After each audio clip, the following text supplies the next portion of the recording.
All right, Shalom. I want to give all praise unto Yahweh Bashim Yahushai, Barakatah Yahweh Barakatah Yahushai, Bashim Makar Kadash. Double honors to our apostle elders, which are apostle elders that rule the great millstone. To you hopeful elect out there on the four corners of the planet Earth. Keep faith, man. Keep pushing. Keep going, man. Hey, being a heavy spirit, because times are coming down the line. This right here, I've seen this at work, and I found it real interesting because we always speak about these elites that's going to try to run. They're going to try to, hide. But because the Most High prophesied that would happen, just like Esau's rulership was prophesied, these things are prophesied to happen, and they're going to come to pass, all right? This is an article that was posted today, or on March 12th. Hold on. Yeah, March 12th. All right, and it says, Musk, in World War III, we could flee to the moon. Elon wants a seed of human civilization somewhere else to bring civilization back. So who do you think they're going to put on those so-called civilizations? Not going to be the crackhead around the corner, all right? They're going to do the elites, the choice of the so-called world. They even show you the movies where they'll have to, they'll test your genes and all that kind of madness to see if you're worthy to be on that trip. So they already are planning. If they're speaking about it, they have their little retreats in space. All right, the moon they can't get to because of the Van Allen belt, because of the amount of radiation. By the time you get there, your hair is gonna be falling out, your body's gonna break down. All right, because our bodies aren't built to be out in that type of environment.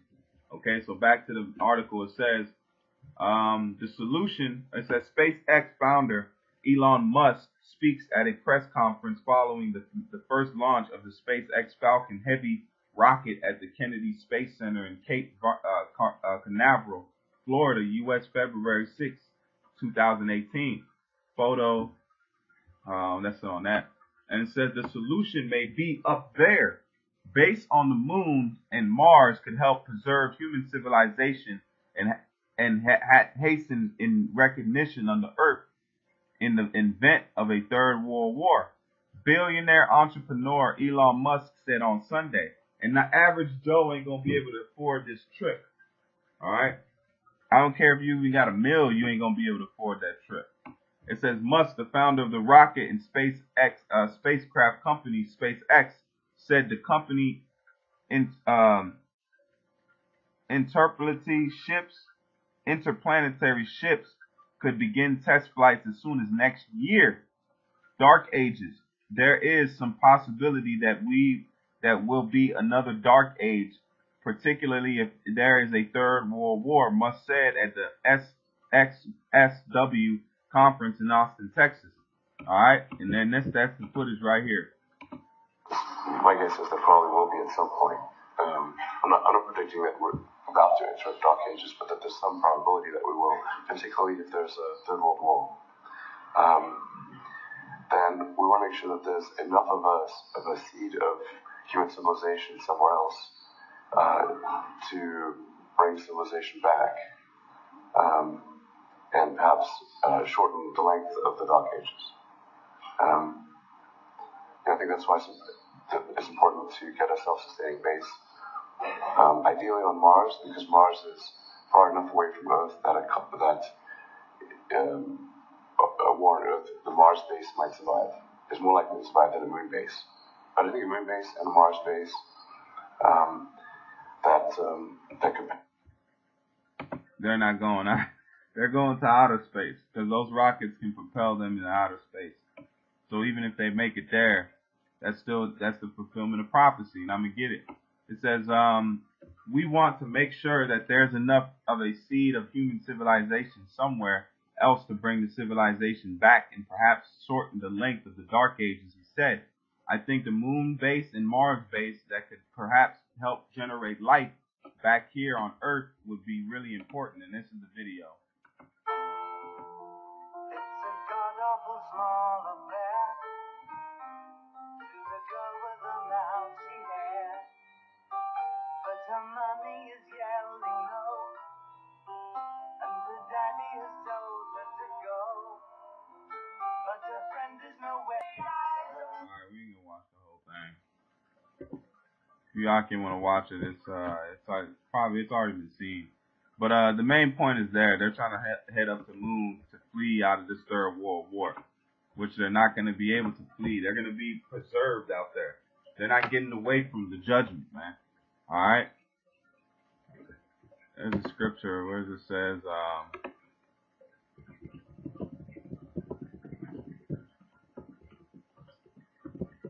let me see if this will come up.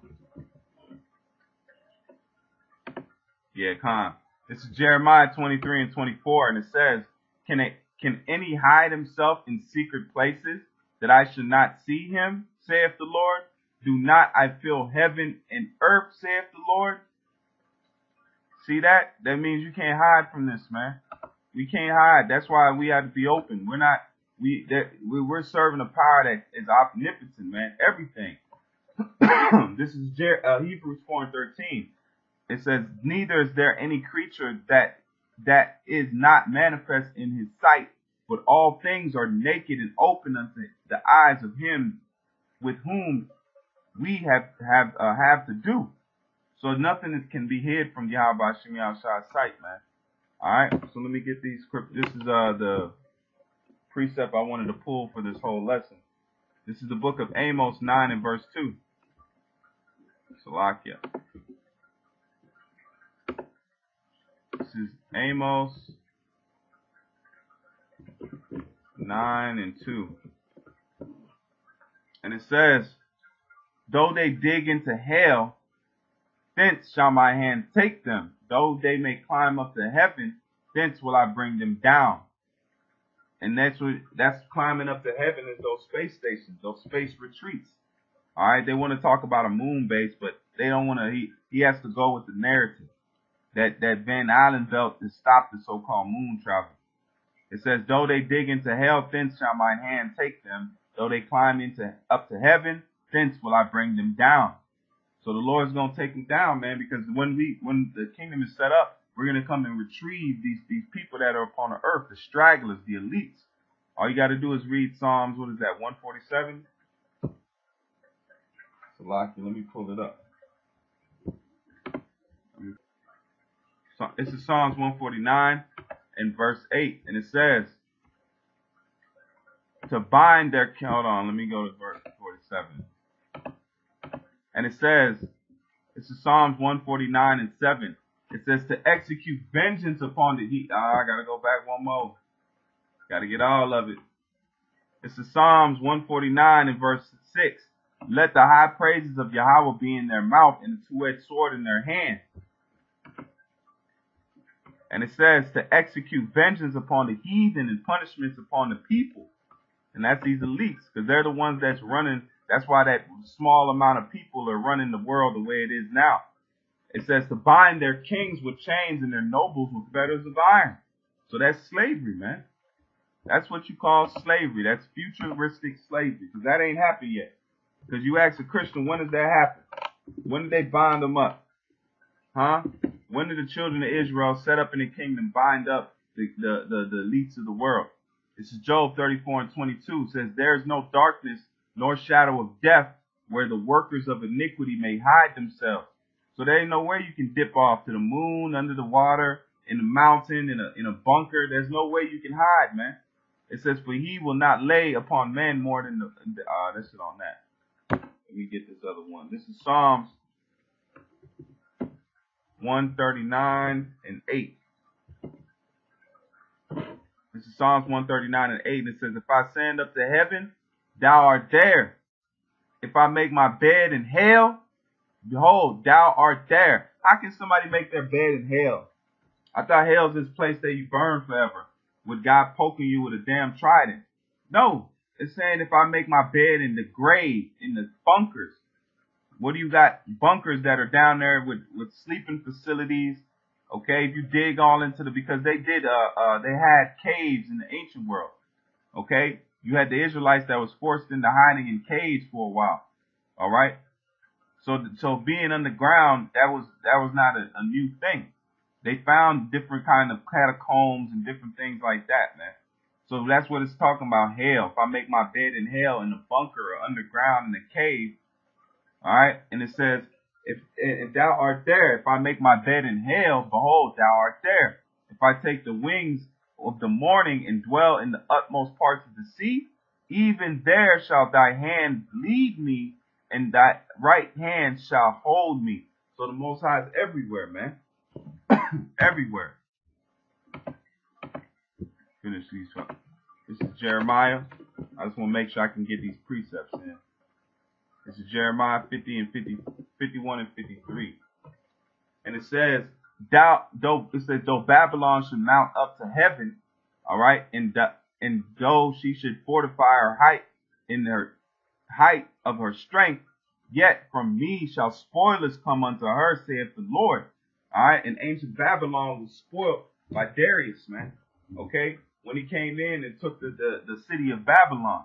All right, but it wasn't destroyed. This place is the one that's going to be destroyed. This is the Babylon all over, because the Hebrew word for Babylon is Babal, which means confusion. What do you have here? You got men churning themselves.